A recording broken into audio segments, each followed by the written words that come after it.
बिस्मिल्लाहिर्रहमानिर्रहीम। अस्सलामु अलैकुम। सिलसिला सूरतों के फ़वाइद, सूरत अल जुमा पढ़ने के फ़ायदे।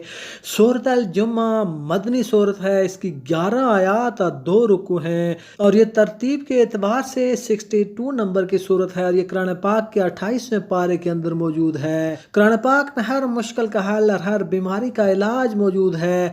इसी तरह सूरत अल जुमा पढ़ने के अपने ही ज़बरदस्त और मखसूस किस्म के रूहानी और जिस्मानी फ़वाइद हैं, तो चलिए इन फ़वाइद को जान लेते हैं।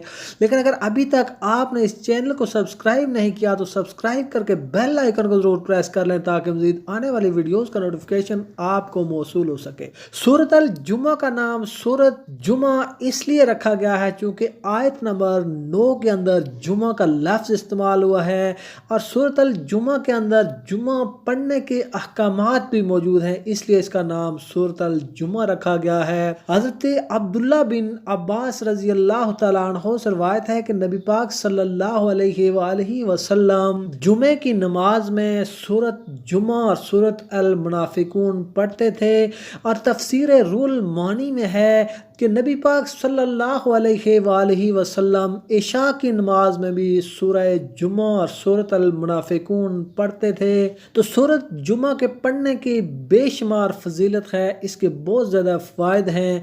तो इसमें से एक इसका फ़ायदा यह है कि अगर फ़रीक़ैन में नाइतफ़ाक़ी हो, नाचाकी हो, झगड़ा हो, मियाँ बीवी में नाइतफ़ाक़ी हो, नाचाकी हो, झगड़ा हो, दो अशख़ास के दरमियान नाचाकी लड़ाई झगड़ा हो, तो इस सूरत में इसके लिए बहुत ज़्यादा तासीर है। जुमा नमाज फ़जर के बाद 3 मरतबा सूरह अल जुमा पढ़ें, 7 दिन तक ये अमल करें, पानी पर दम करके वो पानी भी दूसरे फरीक को पिलाएं, तो इंशाअल्लाह उनमें आपस में मोहब्बत उल्फत पैदा होगी, निफाक ख़त्म होगा और उनके दरमियान बामी उल्फत और मोहब्बत पैदा होगी और वह आपस में बामी मोहब्बत व उख़ुव्वत के साथ रहेंगे। अगर नमाज फ़जर के बाद सूरह जुमा न पढ़ सकता हो तो दिन के वक्त किसी भी वक्त 3 बार सूरह अल जुमा पढ़कर दम करे, पानी के ऊपर दम करे, मुखालिफ फरीक को पिलाए, तो इंशाअल्लाह इनके असरात से आपस में मोहब्बत व उल्फत पैदा होगी।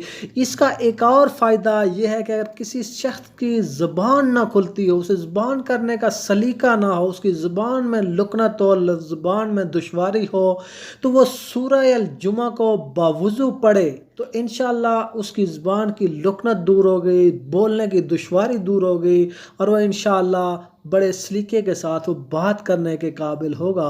जो कोई शख्स सूरह अल जुमा को मुश्क व ज़ैफ़रान से लिखकर गले के ऊपर रखेगा तो इंशाअल्लाह आपका गला महफूज रहेगा। इसके अलावा इसमें एक और फ़ायदा है रिज़्क व कारोबार की तरक्की के लिए। जो कोई शख्स नमाज तहज्जुद के वक़्त उठे और नमाज तहज्जुद पढ़ने के बाद 3 मरतबा सूरह अल जुमा पढ़े, उसके बाद अल्लाह पाक से दुआ मांगे, 41 दिन तक ये अमल करें, तो इंशाअल्लाह रिज़्क की तंगी दूर होगी, रिज़्क में आसानी पैदा होगी, रिज़्क में तरक्की और फरावानी होगी और कारोबार में तरक्की होगी।